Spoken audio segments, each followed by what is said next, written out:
Assalamualaikum warahmatullahi wabarakatuh. Apa kabar semuanya? Pada kesempatan kali ini kita akan membahas tentang PSAK 73 terkait dengan sewa. Baiklah, kita masuk ke slide berikutnya.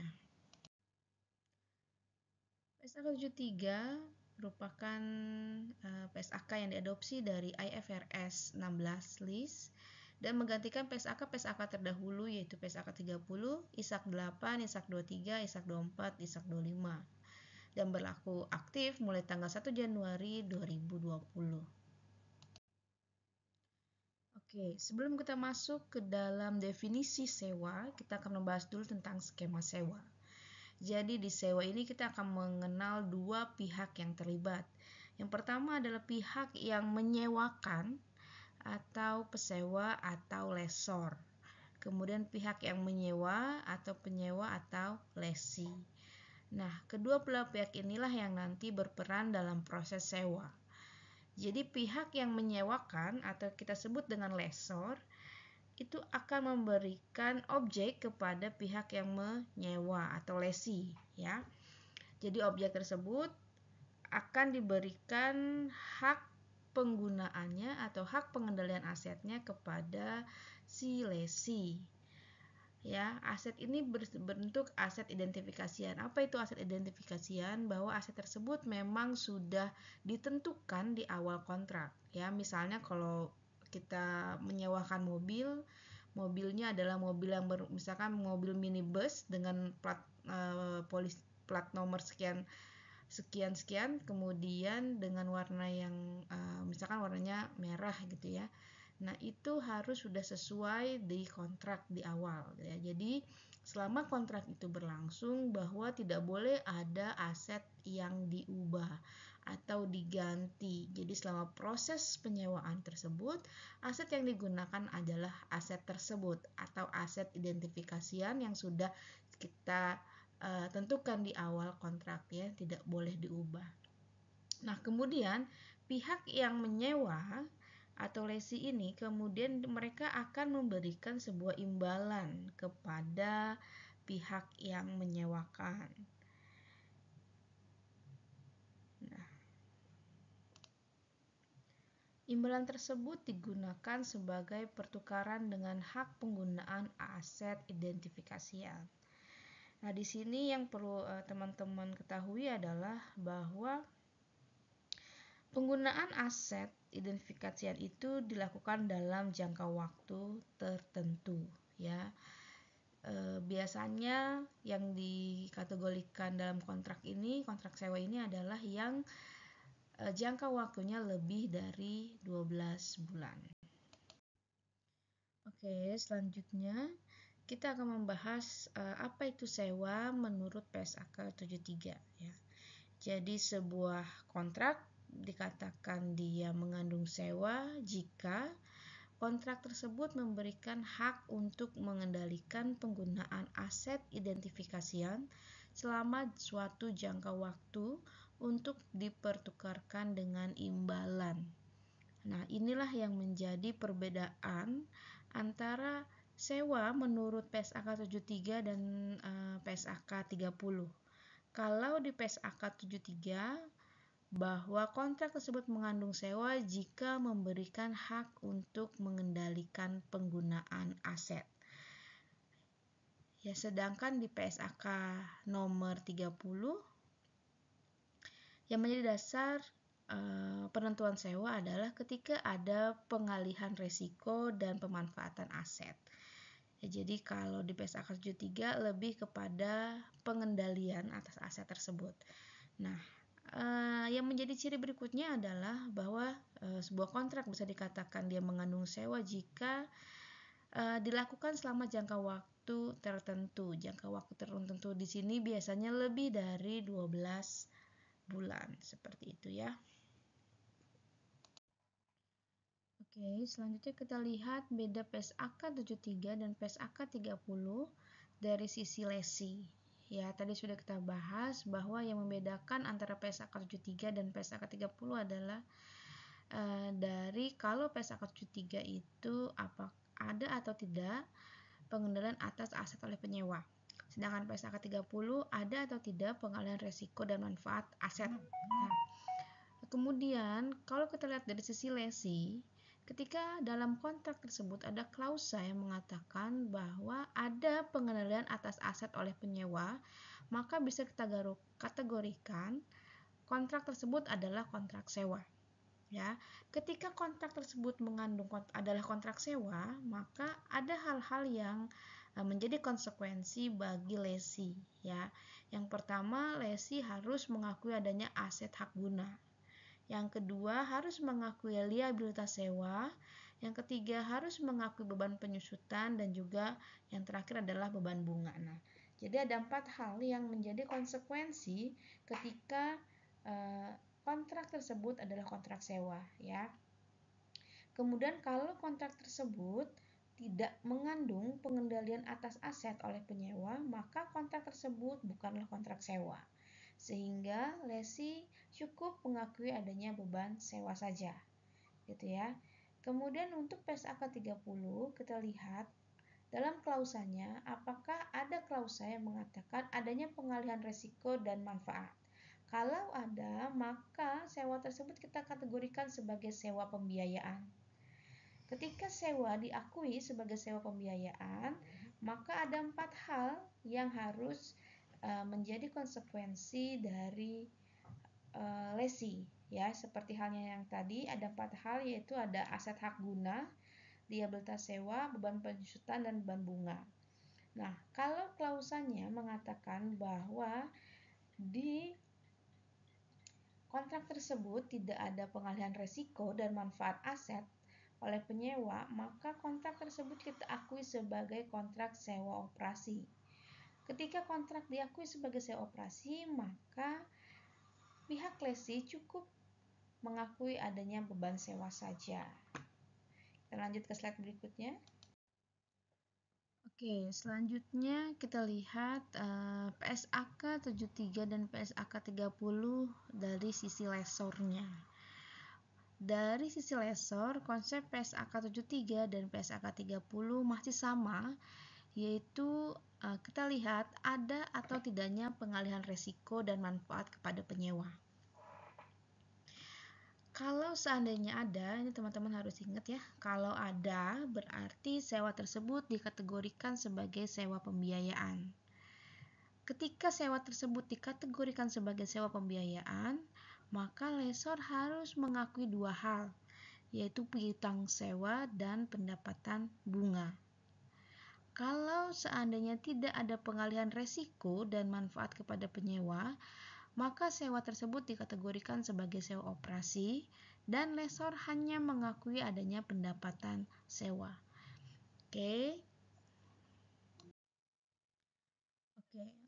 perlu teman-teman ingat bahwa subjek utama dari PSAK 73 ini adalah lesor dan lesi. Oke, kita bahas dulu dari segi lesor.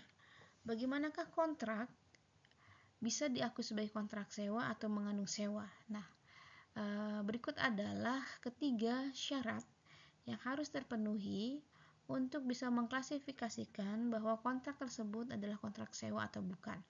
Yang pertama adalah kontrak memberikan hak bagi penyewa untuk mengendalikan penggunaan aset identifikasian selama jangka waktu tertentu, dengan kewajiban penyewa memberikan suatu imbalan tertentu kepada pesewa. Yang kedua, kontrak tersebut bukanlah kontrak jangka pendek atau kontrak tersebut harus lebih dari 12 bulan. Yang ketiga, aset identifikasian tidak bernilai rendah. Nah, jika semua kriteria tersebut terpenuhi, maka penyewa harus mengakui 2 hal. Yang pertama adalah penyewa harus mengakui adanya aset hak guna, dan yang kedua, penyewa harus mengakui adanya liabilitas sewa. Jika tidak terpenuhi satu saja, maka transaksi sewa diakui sebagai beban. Sehingga ketika ada kewajiban sewa atau kewajiban pembayaran sewa, maka lesor hanya mengakui beban sewa. Oke, kita lanjut ke slide berikutnya. Oke, bisa dilihat ini adalah suatu bagan yang bisa menjelaskan secara detail apakah suatu kontrak itu mengandung sewa atau tidak mengandung sewa. Yang pertama kita lihat dulu apakah di kontrak tersebut ada aset identifikasian. Kalau tidak ada, bisa dipastikan bahwa kontrak tersebut bukanlah kontrak yang mengandung sewa. Kalau ya, kita lihat lagi atau kita evaluasi apakah memiliki hak untuk mendapat secara substansial seluruh manfaat ekonomik dari penggunaan aset. Jika tidak, maka kontrak tersebut bukanlah kontrak sewa. Tetapi jika ya, kita lihat lagi apakah ada yang memiliki hak untuk mengarahkan bagaimana dan tujuan apa aset digunakan. Kalau ternyata yang mengarahkan dan menentukan tujuan apa aset digunakan itu adalah pemasok, maka bisa dipastikan bahwa kontrak tersebut bukanlah kontrak sewa. Tetapi kalau yang mengarahkan itu adalah pelanggan, maka kontrak tersebut bisa dikategorikan sebagai kontrak sewa. Dan jika ternyata tidak keduanya, tidak pelanggan dan juga bukan pemasok yang menentukan arah bagaimana tujuan aset tersebut digunakan, maka kita lihat apakah pelanggan memiliki hak untuk mengoperasikan aset dan pemasok tidak memiliki hak untuk mengubah instruksi tersebut. Jika iya, maka kontrak tidak mengandung sewa. Tetapi jika tidak, kita bisa lihat lagi bahwa apakah pelanggan mendesain aset dan dengan sebelumnya menetapkan bagaimana aset digunakan. Jika ya, bisa dipastikan bahwa kontrak tersebut mengandung aset, namun jika tidak, berarti kontrak tersebut tidak mengandung tidak mengandung sewa. Oke, kita masuk ke contoh untuk mengidentifikasi sewa. Perusahaan kafe, dalam hal ini sebagai pelanggan, menyepakati kontrak dengan operator stasiun LRT, dalam hal ini adalah pemasok, untuk menggunakan ruang di stasiun guna membuka kafe selama 5 tahun. Kontrak mencantumkan luas ruang dan beberapa area stasiun yang dapat digunakan. Pemasok memiliki hak untuk mengubah lokasi ruangan yang dialokasikan kepada pelanggan sewaktu-waktu selama periode. Terdapat biaya minimum bagi pemasok yang diasosiasikan dengan mengubah ruang untuk pelanggan. Pelanggan menggunakan kios yang dapat dipindahkan dengan mudah untuk membuka kafenya. Banyak area di stasiun yang tersedia dan yang memenuhi spesifikasi ruang dalam kontrak. Oke, ini bisa kita klasifikasikan apakah kontrak tersebut mengandung sewa. Oke, jawabannya adalah tidak mengandung sewa atau bukan kontrak sewa. Kenapa? Walaupun luas ruangan yang digunakan pelanggan sudah tercantum dalam kontrak, tetapi kita melihat bahwa tidak ada aset identifikasian. Oke, jadi kita lihat dari mana? Dari pelanggan menggunakan kios yang dapat dipindahkan dengan mudah untuk membuka kafenya. Banyak area di stasiun yang tersedia dan yang akan memenuhi spesifikasi ruang dalam kontrak. Artinya ruangan tersebut belum ada, belum disepakati ruangan yang mana, seperti itu ya. Sehingga kita tidak bisa mengklasifikasikan bahwa ruangan tersebut sebagai aset identifikasian. Yang pertama. Yang kedua adalah pemasok memiliki hak untuk mengubah lokasi ruang yang dialokasikan kepada pelanggan sewaktu-waktu selama periode penggunaan. Ya, jadi berarti aset tersebut bukan termasuk aset identifikasian. Kenapa? Karena aset tersebut bisa dimodifikasi, bisa dirubah ataupun bisa diganti pada saat proses penyewaan, ya. Seperti itu.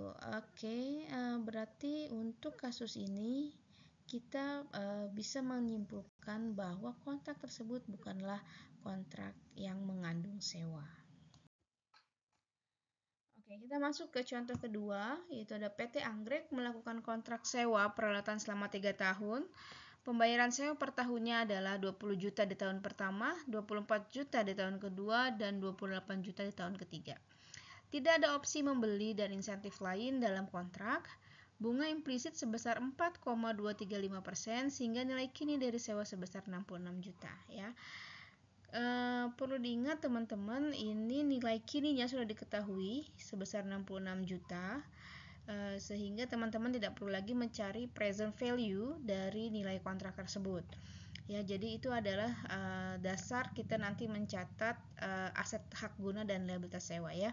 Oke, kita diminta untuk menjurnal ya. Perlu diingat lagi bahwa kalau dari sisi lessor ada 4 kewajiban yang harus diakui, yang harus dicatat oleh lessor. Itu adalah yang pertama adalah hak guna aset atau aset hak guna, yang kedua adalah liabilitas sewa, yang ketiga adalah beban bunga, dan yang keempat adalah beban depresiasi. Nah, keempat hal itu harus teman-teman jurnal dari sisi lessor. Oke, sekarang kita lihat contoh yang sudah kita bacakan tadi, bagaimana jurnalnya. Yang pertama, kita harus mengakui adanya kontrak di awal terjadinya kontrak, yaitu adalah aset hak guna pada liabilitas sewa sebesar nilai kininya atau present value dari kontrak tersebut adalah 66 juta. Kemudian kita mengakui beban bunga. Beban bunganya di sini ketahui bahwa bunga implisitnya adalah 4,235%. Kita kalikan dengan present value dari kontrak sewa tersebut adalah 66 juta, sehingga didapatkan beban bunganya adalah 2,796 juta ya. Jadi jurnalnya adalah beban bunga pada liabilitas sewa sebesar 2,796 juta. Oke, kemudian kita selanjutnya harus mengakui adanya beban depresiasi. Asumsikan di sini dia menggunakan metode garis lurus, makanya setiap tahunnya beban depresiasinya adalah 22 juta. Sehingga jurnal yang kita buat adalah beban depresiasi pada aset hak guna sebesar 22 juta. Kemudian yang ketiga, kita mengakui adanya pembayaran sebesar untuk tahun pertama sebesar 20 juta, maka kita jurnal adalah liabilitas sewa pada kas, seperti itu ya. Oke, ini adalah contoh perhitungannya untuk tahun kedua dan ketiga ya. Tahun pertama tadi kita sudah jurnal, kemudian teman-teman bisa lanjutkan untuk menjurnal tahun kedua, tahun ketiga ya. Bisa diperhatikan dulu di bagian bawah bahwa di tahun pertama utang awalnya adalah 66 juta, kemudian ada bunga atau beban bunga sebesar 2,8 juta, maka utang akhirnya itu adalah 68,80 ya. Itu 2,8 itu adalah hasil pembulatan yang tadi kita hitungkan 2,7 sekian ya. Ini kita bulatkan menjadi 2,8. Kemudian pembayarannya dicatat 20 juta ya. Begitu juga untuk tahun kedua ya, utang awalnya 48,8, kemudian bunganya 2,07, ini juga pembulatan harusnya 2,6 sekian. Kemudian utang akhirnya silakan teman-teman tambahkan jadi 50,8 juta, 50,87 juta ya.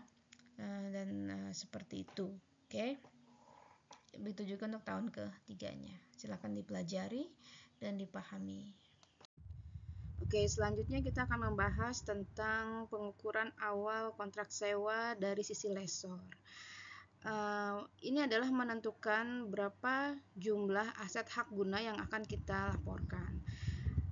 Komponen-komponen yang terkait dengan aset hak guna itu terdiri dari biaya awal terkait dengan sewa. Ini adalah biaya-biaya yang langsung berkaitan dengan aset hak guna. Misalnya apa? Misalkan biaya administrasi. Yang kedua, insentif dari pesewa. Insentif dari pesewa ini harus diingat bahwa insentif ini akan mengurangi nilai aset hak guna, gitu ya. Kemudian yang ketiga itu adalah nilai kini pembayaran sewa. Nilai kini pembayaran sewa adalah merupakan nilai dari seluruh kewajiban sewa yang akan kita bayarkan sampai dengan akhir periode. Kita cari nilai kininya. Kemudian yang ketiga itu adalah nilai kini estimasi awal biaya pembongkaran dan restorasi. Ini terjadi misalnya ketika kita punya kontrak sewa, kemudian ada perjanjian yang berisi bahwa di akhir periode sewa, kondisi yang diberikan itu harus sesuai dengan apa yang kondisi yang dikembalikan itu harus sesuai dengan apa yang diberikan. Misalnya, kalau kita menyewa sebuah ruang, kemudian kita rubah bentuk ruangnya atau kita ubah tatanan ruangnya. Kemudian di akhir klausa ada kewajiban untuk mengembalikan ke bentuk awalnya, berarti kita punya biaya yang dikeluarkan untuk memperbaiki ruangan tersebut menjadi seperti semula. Nah, biaya B itu bisa kita masukkan ke dalam aset hak guna. Seperti itu. Selanjutnya kita masuk ke subjek utama PSAK 73 dari sisi lesi. Perlakuannya sama seperti pengaturan di PSAK 30. Yang kita lihat adalah ada atau tidaknya pengalihan resiko dan manfaat kepada penyewa. Jika secara substantif tidak ada pengalihan resiko dan manfaat ke penyewa, maka bisa digolongkan sebagai sewa operasi. Dan sebaliknya, jika secara substansi adanya pengalihan resiko dan manfaat ke penyewa, maka kita bisa menggolongkannya sebagai sewa pembiayaan. Selanjutnya kita masuk ke pengukuran awal. Sewa pembiayaan mengakui piutang pada jumlah yang sama dengan investasi neto sewa. Sedangkan sewa operasi mengakui penerimaan sewa sebagai penghasilan, baik dasarnya adalah garis lurus atau dasar sistematik lain. Untuk dasar sistematik lain digunakan jika dasar ini lebih menggambarkan pola manfaat dari penggunaan aset identifikasian. Oke, berikut adalah kondisi-kondisi yang bisa kita lakukan sebagai dasar pengklasifikasian sewa pembiayaan dari segi lesi. Yang pertama adalah adanya pengalihan aset kepada penyewa di akhir masa manfaat. Yang kedua, opsi membeli aset dihargai lebih rendah dari nilai wajar. Yang ketiga, masa sewa adalah sebagian besar dari umur ekonomis aset.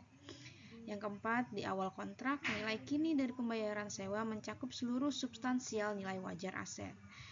Yang kelima, aset bersifat khusus sehingga hanya penyewa yang dapat menggunakannya tanpa modifikasi signifikan. Kemudian yang terakhir, penyewa memiliki kemampuan untuk melanjutkan sewa untuk periode kedua pada harga sewa lebih rendah dari harga sewa pasar. Oke, selanjutnya kita masuk ke contoh soal. Nah, di sini ada keterangan adanya kontrak yang diawali pada tanggal 1 Januari 2020. Objek sewanya adalah mesin, harga belinya 450.000, masa manfaatnya 6 tahun, masa sewanya 5 tahun. Kemudian pembayaran sewa ini yang harus kita cari. Kemudian tingkat diskonto atau tingkat pengembalian diharapkan adalah 12% per tahun. Nilai sisa mesin menurut lesor itu adalah 50.000 dan nilai sisa yang dijamin lesi adalah 40.000. Oke. Selanjutnya, tahap pertama yang harus kita lakukan adalah menghitung nilai angsuran sewa yang akan diterima. Di soal tadi sudah kita baca bahwa masa sewa itu adalah 5 tahun. Dan di akhir masa sewa terdapat nilai sisa sebesar 50.000. Yang diketahui di soal adalah nilai kini dari sewa kita itu adalah 450.000. Sehingga kita diminta untuk mencari berapakah nilai pembayaran yang akan dilakukan setiap tahunnya. Oke, masih di tahap pertama yaitu menghitung nilai angsuran sewa yang akan diterima. Kita buatkan formulasinya terkait dengan soal yang sudah kita cermati tadi ya, bahwa diketahui bahwa nilai kininya itu adalah 450. Kita buatkan formulasinya itu adalah 450 sama dengan P ya. P di tahun pertama di awal tahun ditambah dengan P di tahun berikutnya, di 4 tahun berikutnya. Ya, maka di sini kita tulis 4 ya. Dikalikan kemudian kita cari berapakah present value interest factor annuity untuk masa 4 tahun dengan tingkat diskontonya 12%. Kemudian kita tambahkan dengan 50.000. 50.000 ini adalah nilai sisanya. Nilai sisa dari kontrak dikalikan dengan present value interest factor untuk 5 tahun. Artinya nilai sisa ini adalah nilai sisa di tahun terakhir. Maka kita mencari berapakah present value dari nilai sisa tersebut dengan tingkat diskontonya adalah 12%. Nah, kemudian teman-teman bisa melihat ini di tabel. Itu ada present value untuk 5 tahun 12%. itu adalah 0,57. Present value interest factor untuk 4 tahun dengan tingkat diskonto 12% adalah 0,64, dan present value interest factor annuity 4 tahun untuk 12% di tingkat diskonto 12% adalah 3,04. Kemudian dari data ini bisa kita masukkan ke dalam rumusnya yang tadi sudah kita buat formulasinya.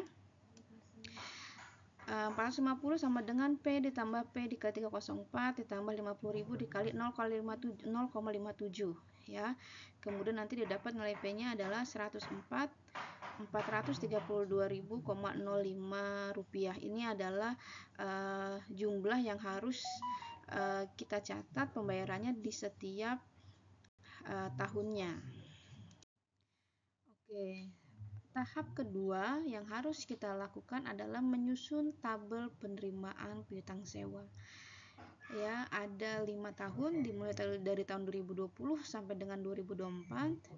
Kemudian yang harus teman-teman pastikan bahwa di awal tahun kita melakukan sewa itu nilainya adalah sebesar nilai kini dari kontrak sewa kita, yaitu sebesar 450.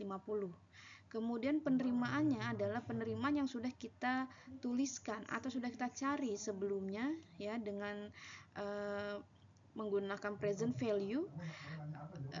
Kemudian yang harus diperhatikan selanjutnya adalah bahwa di akhir tahun ke-5 itu ada nilai sisa yang harus kita akui juga, sehingga di tanggal 31 Desember tahun 2024 itu penerimaannya adalah 50.000. Ini adalah nilai sisanya.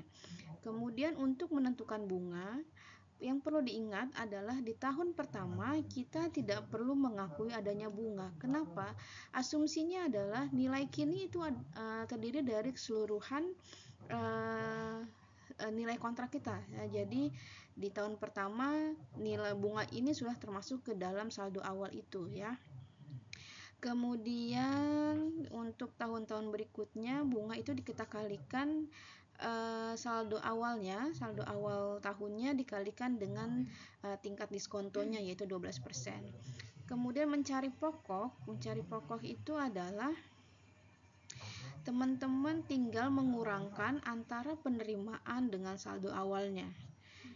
Kemudian untuk saldo akhir, teman-teman silakan mengurangi saldo awal dengan pokoknya, sehingga di akhir periode nanti nilainya adalah 0. Ini adalah jurnal yang harus dicatat dari sisi lesor.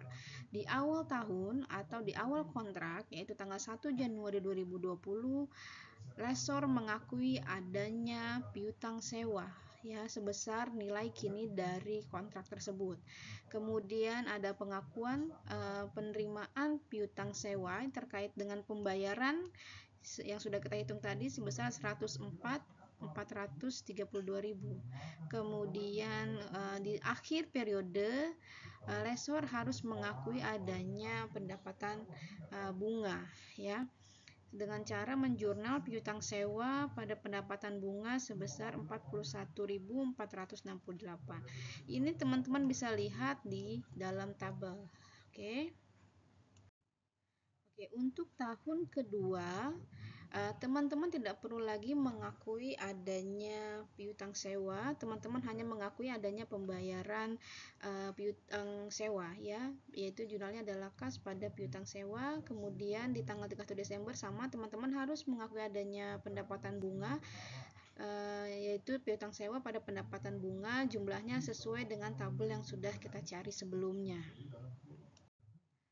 Di tahun ketiga, jurnal yang harus dibuat masih sama dengan jurnal di tahun kedua, yaitu mengakui adanya penerimaan kas terkait dengan pembayaran sewa. Kemudian di akhir tahun teman-teman harus mengakui adanya pendapatan bunga. Di tahun keempat masih sama dengan teman-teman perhatikan nilainya harus sesuai dengan tabel yang sudah kita buat tadi. Kemudian di tahun kelima atau di tahun terakhir, teman-teman tetap mengakui adanya penerimaan kas terkait dengan pembayaran sewa, yaitu kas pada piutang sewa sebesar nominalnya tetap yang sudah kita cari. Kemudian di akhir periode atau di akhir tahun 2024 ya, ini bukan 2023. Di akhir tahun 2024 teman-teman selain menjurnal pendapatan bunga atau mencatat bunga, teman-teman juga harus mengakui adanya nilai sisa ya, dengan cara menjurnalnya adalah peralatan, dalam hal ini mesin, pada piutang sewa sebesar 50.000. Oke, selanjutnya kita akan membuat perhitungan dan pencatatan jurnal dari sisi lesi. Tahap pertama kita diminta untuk menghitung nilai kini seluruh pembayaran sewa. Tadi teman-teman sudah menghitung berapakah pembayaran sewa yang akan dilakukan setiap tahunnya, yaitu sebesar 432.000. Kemudian di akhir periode ada nilai sisa sebesar 40.000. Ini menurut lesi ya. Nilai sisa menurut lesi adalah 40.000. Oke, kemudian teman-teman diminta untuk mencari nilai kini ya. Jadi tahap pertama untuk menentukan penjurnalan dari sisi lesi, teman-teman harus menghitung dulu nilai kini dari seluruh pembayaran sewa. Ya, 104, 432 ini teman-teman cari present value-nya, termasuk juga nilai sisanya teman-teman cari ke present value-nya. Oke. Formulanya present value ya, sama seperti tadi, present value-nya sama dengan P, ini adalah pembayaran ya, pembayaran yang sudah kita hitung tadi. Tadi kan diingat kalau tadi kita present value-nya sudah diketahui, kita mencari P. Sekarang P-nya sudah diketahui, kita diminta untuk mencari present value-nya. Ya. Maka present value sama dengan P ditambah dengan P dikali present value interest factor annuity 4 tahun dengan tingkat diskonto 12% ditambah dengan 40.000. Ini adalah nilai sisa. Jadi yang pertama kita cari present value dari pembayarannya, kemudian yang kedua kita mencari present value dari nilai sisanya. Oke, present value di tahun untuk nilai sisa adalah present value interest factor di tahun kelima dengan tingkat diskonto adalah 12% ya. Kemudian kita hitung, maka didapatnya adalah present value-nya 444.326 rupiah. Oke, selanjutnya di tahap kedua kita akan menyusun tabel pembayaran liabilitas sewa. Ini sama halnya dari sisi lesor tadi ya, kita buat tabelnya. Yang diingat tadi di saldo awal itu harus berisi atau teman-teman masukkan nilai kini dari kontrak tersebut sebesar 445.326. Kemudian penerimaannya adalah sebesar jumlah yang sudah kita cari tadi. Kemudian bunga itu di tahun pertama tetap 0 ya. Kemudian penerimaan untuk nilai sisa jangan lupa di akhir periode ya, sebesar nilai sisa yang sudah ada di soal. Kemudian untuk yang lainnya masih sama dengan tabel yang sudah kita cari tadi. Oke, kita masuk dulu ke slide berikutnya. Oke, untuk sisi lesi kita juga diminta untuk menyusun tabel penyusutan atas aset hak guna ya. Jadi kita harus mencatat adanya penyusutan per tahunnya. Caranya adalah kita buatkan tabel saja. Ada 5 tahun ya, di 31 Desember 2020 sampai dengan 31 Desember 2024. Harga perolehan ini adalah harga present value dari keseluruhan pembayaran sewa yang sudah kita cari tadi. Kemudian untuk penyusutannya kita menggunakan garis lurus ya. A ini adalah nilai harga perolehan dikurangi dengan nilai sisa yang dijamin oleh lesi ya. Ini nilai sisa yang dijamin lesi tadi di soal adalah 40.000, kita bagikan dengan lamanya sewa sebesar 5 tahun ya. Maka didapat di sana nanti 80.865 rupiah ya. Kemudian untuk akumulasi penyusutannya silakan teman-teman tambahkan dari tahun sebelumnya ya. Untuk tahun pertama, karena dia masih tahun pertama, maka teman-teman silakan mencatat hanya 80.865. Kemudian tahun berikutnya adalah 80.000 teman-teman tambahkan dengan penyusutan di tahun kedua yaitu 80.865 sehingga didapatkan 161.730, kemudian dan seterusnya. Kemudian untuk nilai buku teman-teman silakan mengurangi 444.326 atau harga perolehannya teman-teman kurangi dengan akumulasi penyusutannya sehingga didapatkan Rp363.461. Oke, selanjutnya kita buat jurnal untuk lesi. Di tahun pertama tanggal 31 Januari 2020 teman-teman harus mengakui adanya aset hak guna, kreditnya adalah liabilitas sewa sebesar 450.000, kemudian pembayaran tahun pertama yaitu liabilitas sewa pada kas sebesar 104.432 rupiah. Kemudian di akhir periode, selain teman-teman mengakui adanya beban bunga, teman-teman harus mengakui juga adanya penyusutan. Penyusutannya sudah kita hitung tadi di tanggal 31 Desember 2020. Penyusutannya sebesar 41.468, kemudian beban bunganya adalah 40.787. Jadi jurnalnya adalah biaya penyusutan pada akumulasi penyusutan dan beban bunga pada liabilitas sewa. Untuk tahun kedua, teman-teman cukup mengakui adanya pembayaran liabilitas sewa sebesar 104.432. Kemudian di akhir periode, ini sampai dengan di tahun keempat masih sama, teman-teman mengakui adanya penyusutan dan juga beban bunga. Biaya penyusutan pada akumulasi penyusutan, beban bunga pada liabilitas sewa. Jumlahnya sesuai dengan tabel yang sudah kita buat tadi. Oke, tahun ketiga sama ya. Tahun keempat juga sama. Kemudian nanti yang agak berbeda nanti di tahun kelima, teman-teman membayar sewa sama setiap tahunnya ya, liabilitas sewa pada kas sebesar 104.432.000. Kemudian di 31 Desember 2024, selain teman-teman mengakui adanya biaya penyusutan dan beban bunga, teman-teman juga harus mengakui adanya liabilitas sewa, kemudian akumulasi penyusutan sampai dengan aset hak gunanya. Jurnalnya adalah liabilitas sewa, kemudian akumulasi penyusutan pada aset hak guna. Liabilitas sewa ini adalah sebesar nilai sisa dari yang dijaminkan oleh lesi sebesar 40.000, kemudian akumulasi penyusutan yang sudah kita hitung tadi sebesar 326, ini di sisi debit ya, ini salah, ini harusnya di sisi debit. Kemudian ini penulisannya salah. Kemudian aset hak guna di sisi kredit sebesar 444.326 rupiah.